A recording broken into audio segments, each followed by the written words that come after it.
Bonjour les amis. Cette fois-ci, je vais vous donner des exemples de quelque chose qui sont cruellement pratiques, si je peux dire. On a beau avoir une multitude de livres, on a beau avoir un savoir énorme de plusieurs centaines de livres, mais ce qui est important, c'est d'être pratique. Et puis j'ai trouvé à l'intérieur de certaines personnes des petits livres qui sont des plus intéressants parce qu'ils sont pratiques.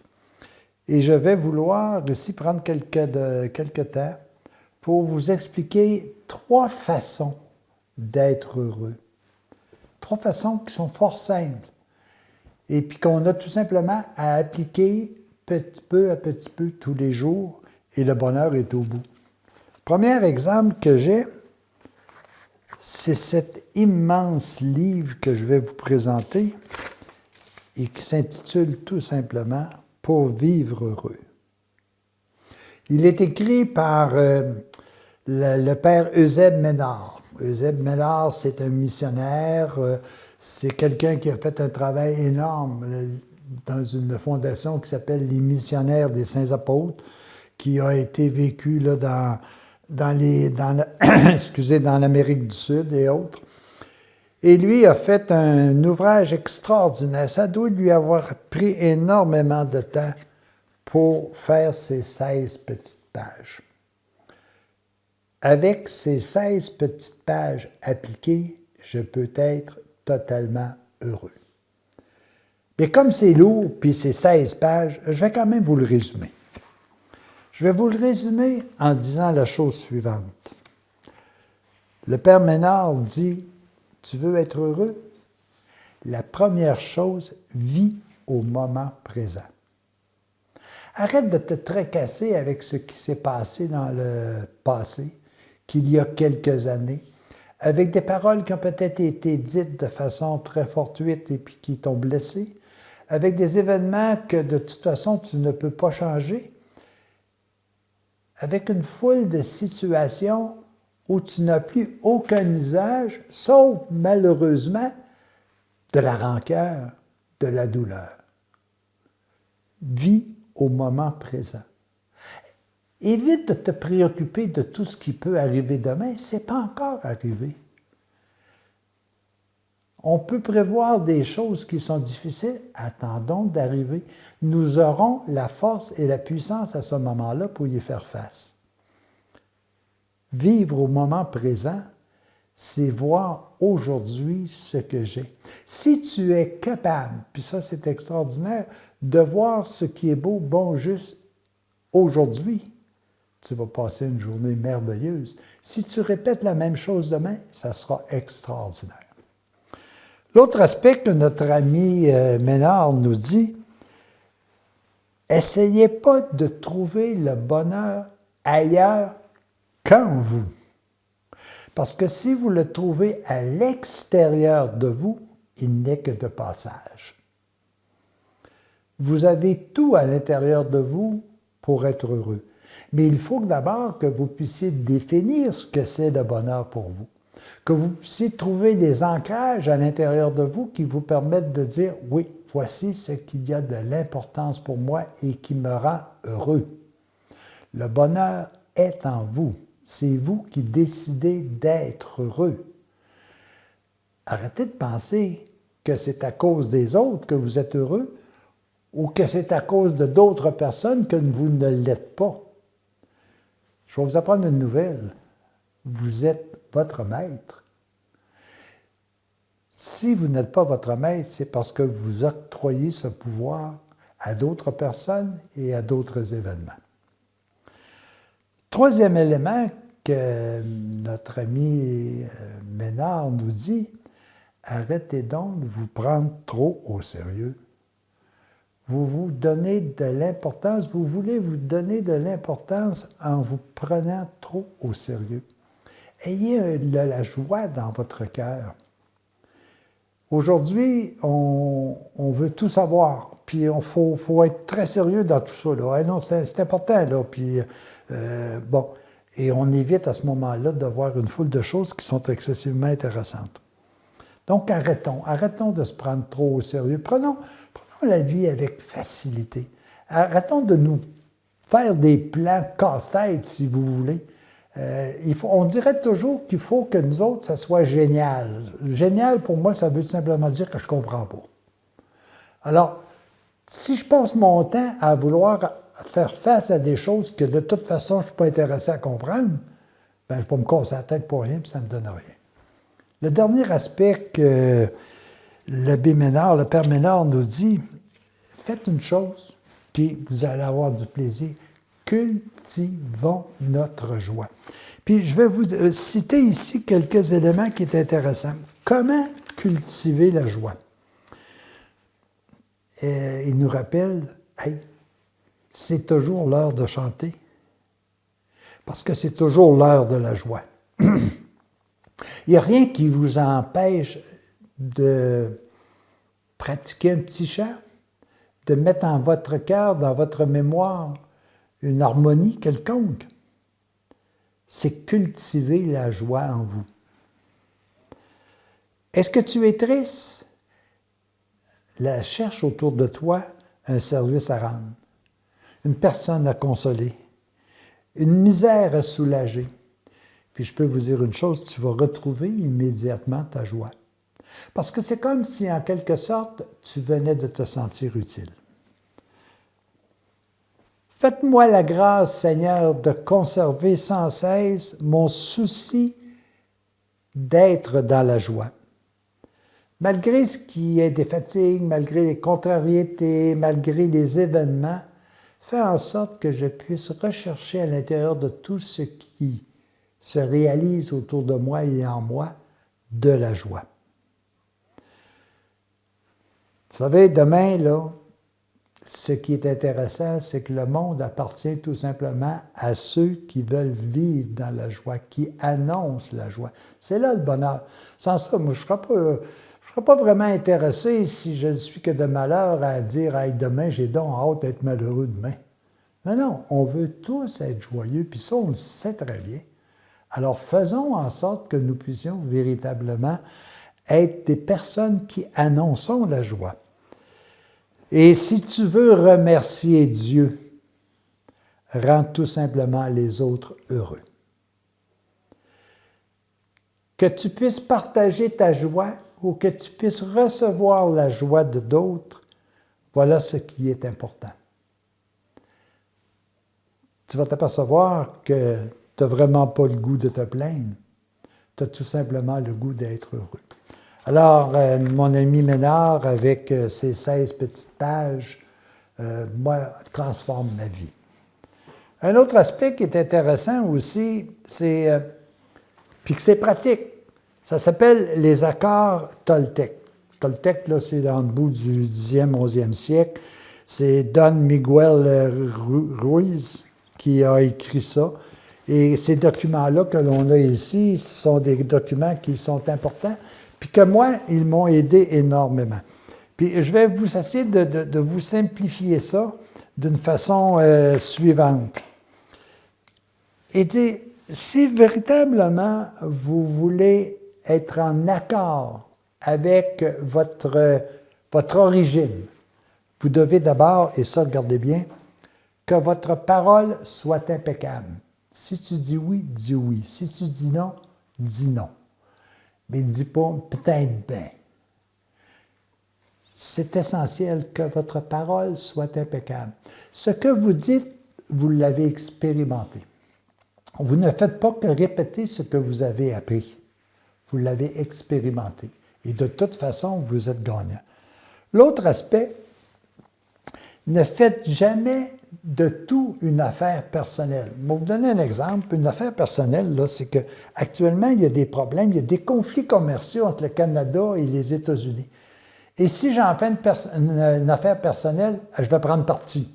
Et là, je vais me fâcher. Et là, je vais essayer de trouver des solutions, alors qu'en réalité, je ne suis pas nécessairement en position de faire quoi que ce soit sur le plan international. Sauf que moi, je peux, sur mon plan à moi, me protéger. Arrêtons de faire tout cela comme étant ça m'est personnel. Je suis impliqué là-dedans. Non. Jésus, quand il est venu sur terre, a-t-il pris parti pour César? A-t-il pris parti pour telle guerre à tel endroit? A-t-il pris parti pour la paix à tel endroit? Non. Il a enseigné la paix parce qu'il était paix. Alors, à nous de faire en sorte que ce qui est vécu, nous, on doit tout simplement régénérer quelque chose qui est plus important. Arrêtons de faire des suppositions. Combien de fois qu'on va dire « Oh, mais là, si ça arrive, là, ça va être épouvantable. » Et là, je me crée un monde d'épouvante. Pourquoi? Parce que je fais des suppositions, puis je n'ai pas d'éléments qui me permettent de dire si c'est véritable ou pas. Je suppose que ça va se produire de même. Et en supposant que ça va se produire de même, je suis en train de le créer. Ah là, ça va être incroyable. La guerre s'en vient, là. Savez-vous qu'en disant ça, vous simplement vous envoyez une pensée qui vient renforcer ceux et celles qui veulent la guerre. L'autre aspect qui nous dit tout simplement, faites toujours de votre mieux. Évitez de dire, oh, ça ne me dit pas. Non, faites ce qui est mieux. Et ça, je pense, si vous faites l'effort, c'est ça qui est important. Le résultat, peut-être qu'il ne vous appartiendra pas, mais vous aurez fait ce que vous devez faire. Puis, on s'en vient un peu plus à la mode, là. Soyez sceptiques, mais apprenez à écouter. Ne percevez pas tout ce que vous entendez comme étant vrai, comme étant véritablement la vérité comme telle. Soyez un peu sceptiques. Essayez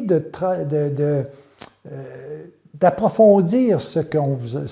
Écoutez, oui, mais cherchez davantage. Ne réagissez pas spontanément. Faites en sorte que vous soyez capable tout simplement de vivre pleinement. Il y a des choses qui sont intéressantes, évidemment, que je trouve ça, parce que plusieurs le disent, vivez le moment présent. Arrêtez de vivre au passé, puis arrêtez de vous faire des problèmes pour l'avenir. Vivez aujourd'hui, construisez votre demain à partir d'aujourd'hui. Puis, il y a un 7e élément des accords Toltec qui est sorti tout récemment, puis qui est intéressant. Faites donc attention aux espaces numériques. On est en train de se faire contrôler par l'espace numérique. Soyez vigilants. Faites attention. Et c'est bien de voir que toute cette culture toltèque qui a débuté dans le 10e, 11e siècle est encore présente aujourd'hui et se développe davantage. On ne parle pas de numérique lorsqu'on était au 10e siècle ou au 11e siècle. Mais aujourd'hui, on en est rendu qu'avec la sagesse du peuple qu'il y avait à ce moment-là, on en est rendu aujourd'hui d'une façon dite différemment. Faites attention à tout ce qui vous est donné comme information. Allez un petit peu plus loin. C'est quelque chose de très pratique, puis moi, j'aime travailler avec des choses qui sont pratiques. Le 3e élément sur lequel je veux vous parler maintenant, c'est Ho'oponopono. Alors là, mes amis, vous allez me dire que c'est ça. C'est une vieille tradition hawaïenne qui fait en sorte que les Hawaïens ou les gens de cette culture-là, aujourd'hui, ont développé des éléments fort simples que l'on peut mettre en pratique et puis qui peut nous aider énormément. Ça a été évidemment ramené par Joe Vitale, je ne sais pas trop, qui nous a amené de l'information qui est fort simple. Première affaire qu'il faut tout simplement dire, c'est peu importe l'événement, la personne, peu importe si quelqu'un veut te faire du tort, si un événement te renverse, dis une chose d'abord, je t'aime. Et là, tu viens de mettre en application ce que l'on appelle la loi de l'amour. La loi de l'amour a toujours tendance à vouloir réparer, à vouloir pardonner, à vouloir établir la miséricorde et la paix. Premier acte qu'il faut faire, je t'aime. Peu importe. Ça va mal, tu as un problème, tu as une difficulté au niveau physique, je t'aime. Et là, tu mets en marche la loi de l'amour qui, elle, veut tout simplement refaire, rétablir l'ordre. Deuxième élément, c'est de dire, sans nécessairement que tu comprennes véritablement, c'est de dire oh, « je suis désolé ». Pourquoi? Parce que ce qui t'arrive probablement, quand quelque part, il y a eu une semence de ta part. Il y a eu peut-être un égarement, hein? Il y a eu peut-être une façon de faire, une façon de voir qui était plus ou moins idéale. Mais en disant « je suis désolé », c'est comme si en quelque sorte tu venais de réparer ce que peut-être ça a été une erreur de ta part. Et là, tu mets en marche ce que l'on appelle la loi de la responsabilité. Quand tu mets en marche la loi de la responsabilité, tu appliques la loi de l'amour. Pourquoi? Parce que toi, tu te dis « j'aime » et tu vas devenir responsable de l'acte d'amour que tu as fait. L'autre aspect, c'est dire « je t'aime, je suis désolé, pardonne-moi ». Et là, tu mets en marche la loi du pardon, qui, elle, refait toute chose. Comme elle refait, elle te libère. De quelle façon? Peut-être que tu ne le sauras jamais, mais tu vas ressentir à l'intérieur de toi cette, comment je rappelle ça, donc, cette sérénité qui s'établit. Tu as établi la loi de l'amour, tu as accepté ta responsabilité, peu importe que tu comprennes ou pas. Tu as accepté la responsabilité, excusez, je vais vous dire ça de même, tu acceptes la responsabilité que c'est de ta faute, la guerre qu'il y a entre Israël et la Palestine. Mais tu dis, qu'est-ce que j'ai à faire là-dedans? Ah, il y a peut-être quelque chose un jour ou une petite pensée que j'ai laissée aller et qui a fait en sorte que c'est venu renforcer une mauvaise pensée ailleurs. Pardonne-moi, ça veut dire efface ça, élimine ça, affaiblis ce que j'ai pu faire de mal. Et tu termines tout simplement par une notion en disant, écoute, à partir de maintenant, merci. Et là, je te remercie, c'est la loi de la gratitude, qui vient tout simplement te dire à ce moment-là, tout est beau, je te confie le tout, je t'aime et merci. Évidemment, il y a beaucoup de choses à l'intérieur de ça. Moi, je me suis amusé à un moment donné à prendre quelques livres et à en faire ce que moi je vais appeler un résumé. Bien, c'est un résumé, ça semble une grosse feuille avec beaucoup d'informations, mais il reste que c'est plusieurs livres qui sont intégrés à l'intérieur de ça. Mais en terminant, je voudrais tout simplement vous mentionner la chose suivante. Les principes qui proviennent de la culture hawaïenne disent en sorte que le monde est exactement ce que vous pensez qu'il est. C'est important, hein? Le monde est exactement ce que vous pensez qu'il est. Si vous voyez le beau, dites-vous que vous allez voir que le beau. Si vous voyez la souffrance, vous allez voir que la souffrance. Il n'y a aucune limite. Tu n'es limité par absolument rien, sauf toi. L'énergie suit l'attention, c'est-à-dire que si toi, tu es attentif, ton énergie va en ce sens. Ça, c'est important. Le moment présent est le seul instant de pouvoir. C'est la seule place où toi, tu peux exercer ton pouvoir.